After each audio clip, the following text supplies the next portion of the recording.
There's no fan like a Raider fan. They love their team and they never forget a loss.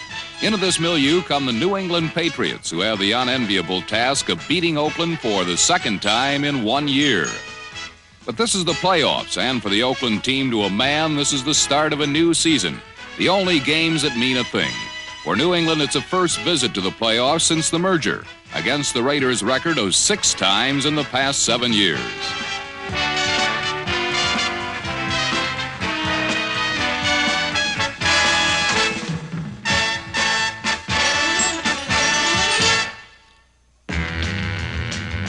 As might be expected when the stakes are high, the opening kickoff mirrored the intensity with which this game would be played. New England received first, and former Raider Jess Phillips, who has found a new life with the Patriots, could manage merely to get the ball to his own 15-yard line. On this, the first offensive series of the game, New England discovered that the yards would come hard, and they went absolutely nowhere.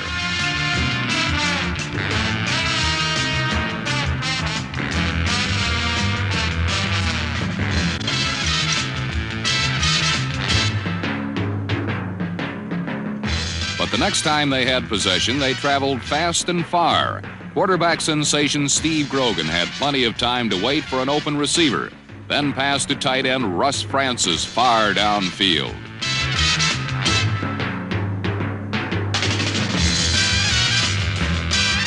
Francis' one-handed catch brought the Patriots all the way to the Oakland 27. It was a gain of 40 yards and a great individual effort by the multi-talented tight end, who has been injured the past several games.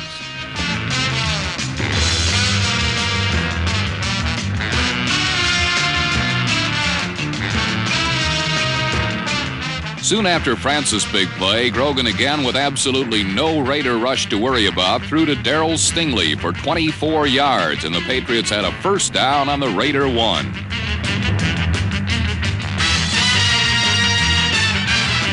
On the very next play, Andy Johnson followed Sam Cunningham into the end zone for a touchdown and the first score of the playoffs.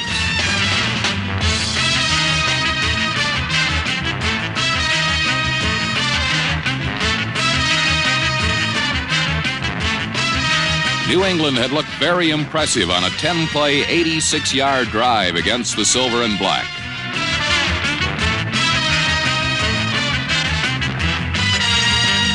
But predictably, on the next series, the Raiders and Kenny Stabler came roaring back.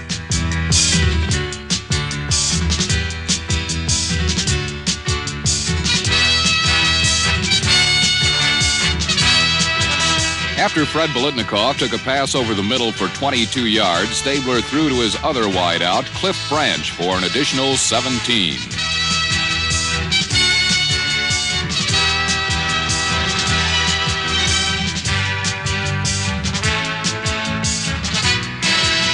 Then from the New England 23, Stabler went for 6 points with a pass to Biletnikoff in the end zone. But number 34, Prentice McRae, nearly intercepted. Oakland was forced to settle for 3 points, and with David Humm holding, Errol Mann booted a 40-yard field goal to bring the score to 7-3.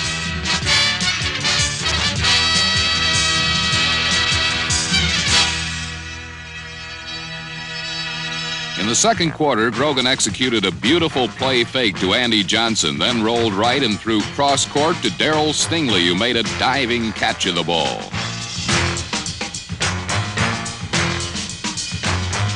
This one play is significant, for it not only shows the skills of Steve Grogan at their best, but it was the only offense generated by either team for most of the second period. Both New England and Oakland had made mistakes on offense, and their respective defenses missed opportunities like this chance to go all the way by number 39, linebacker Willie Hall.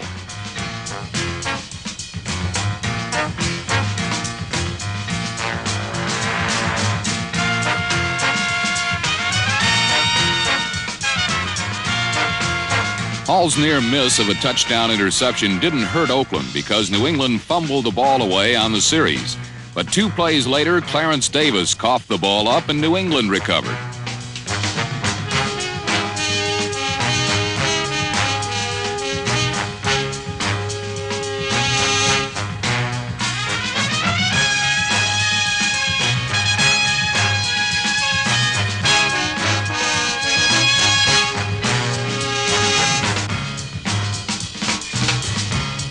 Here the Patriots put together the first decent drive of the second quarter, spearheaded mainly by the running of Steve Grogan. But it ended on this trick play, a reverse to Russ Francis.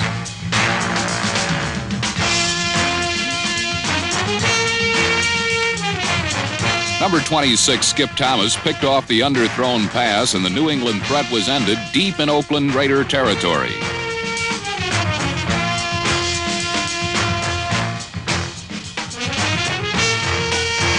The interception seemed to give the Raider attack the impetus it needed, for Stabler began hitting again and moved the team downfield on a passing flurry that saw him complete 3 short passes that brought the ball to the New England 31.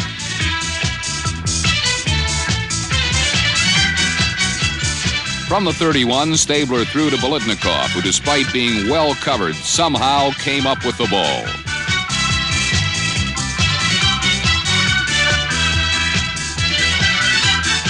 Another look at the superb play by the 12-year veteran receiver shows number 24, cornerback Bob Howard, was guilty of interference, but Bolitnikov pulled it off in spite of it.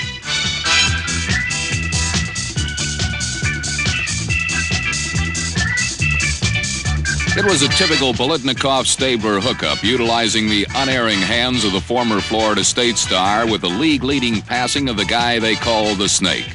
Stabler finished the regular NFL season as its leading passer, beating out Burt Jones for the honor with an incredible 67% completed for 27 touchdown passes.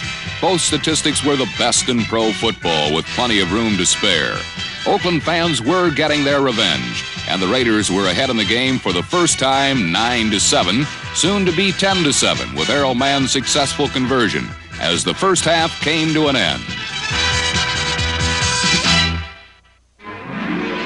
The Raiders led largely due to their first half containment of New England's potent ground attack, but the second half would be a different story. Sam Cunningham's 22-yard carry on New England's initial second half possession loosened up Raider linebackers, allowing Steve Grogan to get the ball to his most effective offensive weapon.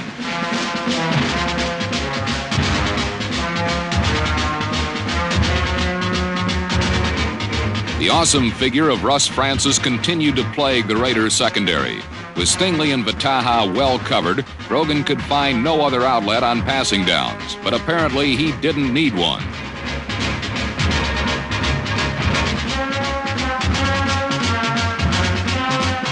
Francis' 26-yard catch and run regained the lead for New England. The 6'6" tight end had delivered New England's 2 biggest plays of the afternoon, and his clutch performance was well received by his pass-catching counterparts. Another angle on the play reveals that Grogan looked the Raiders to the right, then threw back underneath to a crossing Francis, who left Raiders strewn along the trail. The odds makers said the Patriots didn't belong, but the Raiders were having a tough time convincing them. New England's quick score stunned the proud Raider defense, and on the Patriots' next offensive possession, the Silver and Black stood determined to put an abrupt halt to this nonsense. But playing with the poise of a 10-year veteran, Steve Grogan continued to keep the Raiders off balance.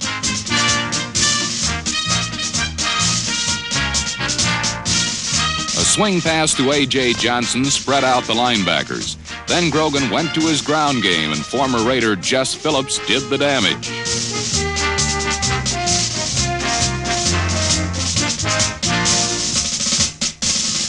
Filling in for Johnson, Phillips picked up the 9 most crucial yards on this Patriot drive, the last 9, as New England powered in for the score. Indeed, Chuck Fairbank's squad had silenced the odds makers, for during period 3, they owned the scrimmage line, set the tempo of the game, and dominated all phases of play. And a loyal contingent of Patriot wives and friends sensed a big upset in the making. But no man in football is better at spoiling an opponent's fun than Kenny Stabler. Shut out for most of period 3, Stabler now faced an uphill struggle. The upstart Patriots were threatening to run away with this playoff game, so the Raiders went back to what they do best.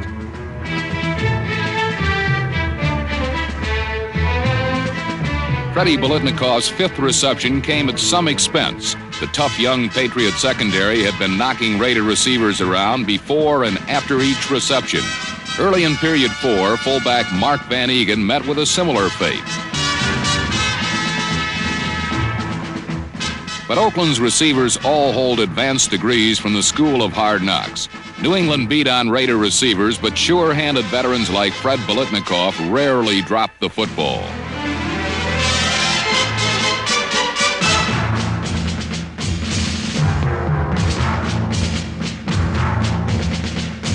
In a must situation, Stabler guided the Raiders 70 yards in 11 plays, and Mark Van Eegen added the finishing touch.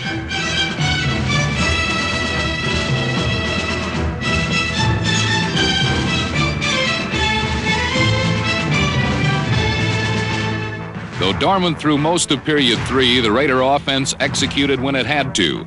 With a well-balanced chemistry of Ken Stabler and Fred Bolitnikov as its driving force, Oakland's offense can piece together a scoring drive at any time against any opponent. Their 70-yard excursion brought Raider fans back to life. Oakland seasoned fans have suffered through too many playoff disappointments to endure another at the hands of the Patriots. And with the coming of period 4, came the sneaking suspicion that the Raiders' playoff experience would soon take its toll. Oakland lurked within striking distance, and so the burden fell upon the Patriot offense to control the football and keep it away from Mr. Stabler. Once again, Steve Grogan was called upon to take charge in a crucial situation, and once again, Grogan proved his mettle. Grogan's 10-yard keeper carried to the Oakland 37. 2 plays later, the Patriot ground game came back the other way on the power of Sam Cunningham. Little did Sam Cunningham realize that his stepping out of bounds where he did would prove to be a pivotal event in this football game. The official spotted the ball just outside the 27-yard line. Either a first down by an inch or a third down with an inch or so to go. The chains rendered their verdict, and it proved to be significant.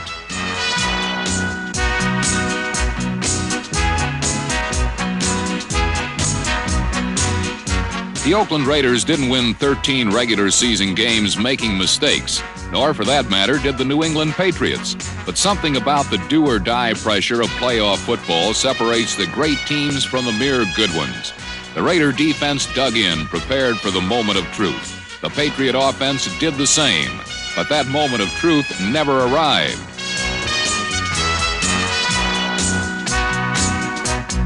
Steve Grogan lunged forward for a first down, but half the Patriot team preceded him into the neutral zone. The illegal procedure call put the ball back 5 yards, and for Chuck Fairbanks' young squad, a second, more important moment of truth had arrived.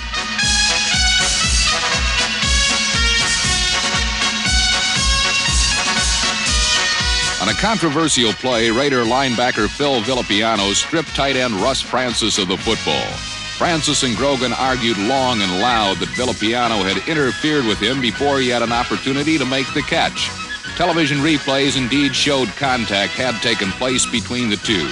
But as is normally the case when irate football players challenge the authority of officials, the Patriots' vented frustration went for naught. New England's almost flawless performance seemed to be deteriorating as period 4 wore on. But the controversy over this play obscured the significance of the event that followed. Leading by 4 with the ball at Oakland's 32, Coach Chuck Fairbanks sent the field goal unit onto the field. For John Smith, a 50-yard field goal attempt, one that could have ensured the Patriots of at least an overtime. But it was not in the cards.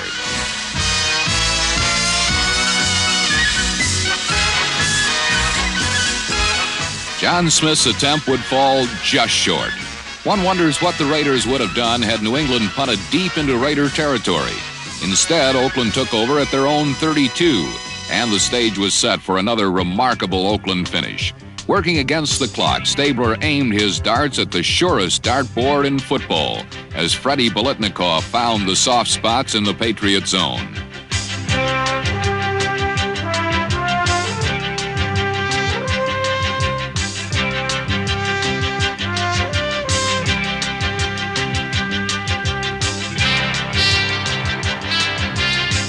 But Oakland's seemingly impregnable pass pocket couldn't have picked a worse time to spring a leak.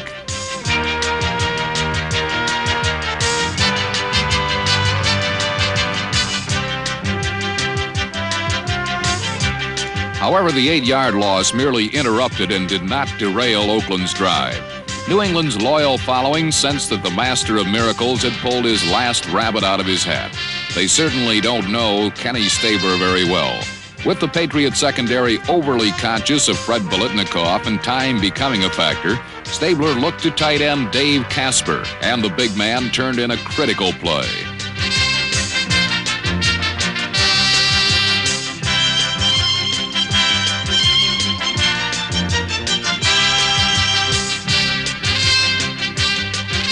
Dave Casper powered to the New England 27. Stabler was maneuvering the Raiders toward the Patriot end zone, but time was not on his side, nor were the field and down situation ideal. On third down, Stabler went for it all, and though his pass would fall incomplete, it would be the biggest incompletion of Oakland's season.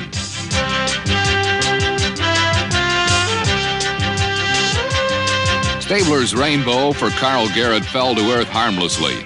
No interference was called on the play. But back upfield, the umpire had thrown his flag, and though Carl Garrett didn't know it yet, his being open contributed handily to Oakland's eventual victory. A repeat of the play shows that Patriot nose guard Ray Hamilton, number 71, arrived at Kenny Stabler just as he released the football. The call? Roughing the quarterback. A tragic bit of misfortune for the Patriots, who nearly put the Raiders into a 4th down and 18 situation. The Raiders had been granted a second win, and the Patriots would live to regret it.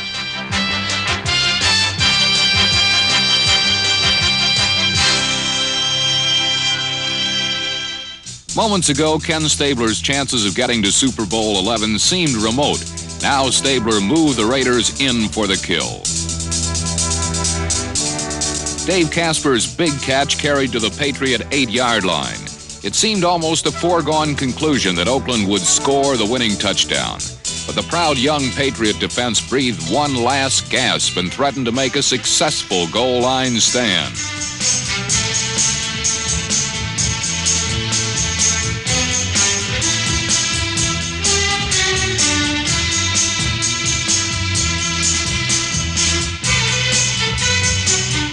But good fortune had smiled on the Patriots long enough, and Chuck Fairbanks sensed his defensive team would need a miracle of a higher magnitude to stop the unfolding of the inevitable. On second down from the New England 1, Kenny Stabler dealt New England the crushing blow.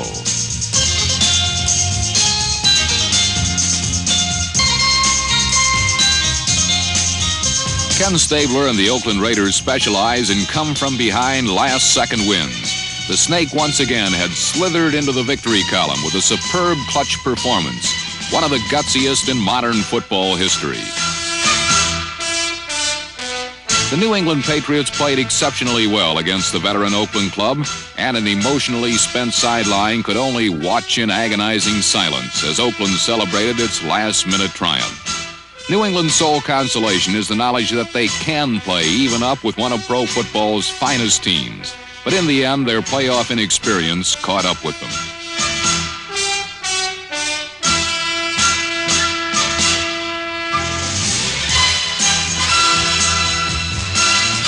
For Oakland, the victory avenges their early season loss in New England, the only blemish on an otherwise perfect season.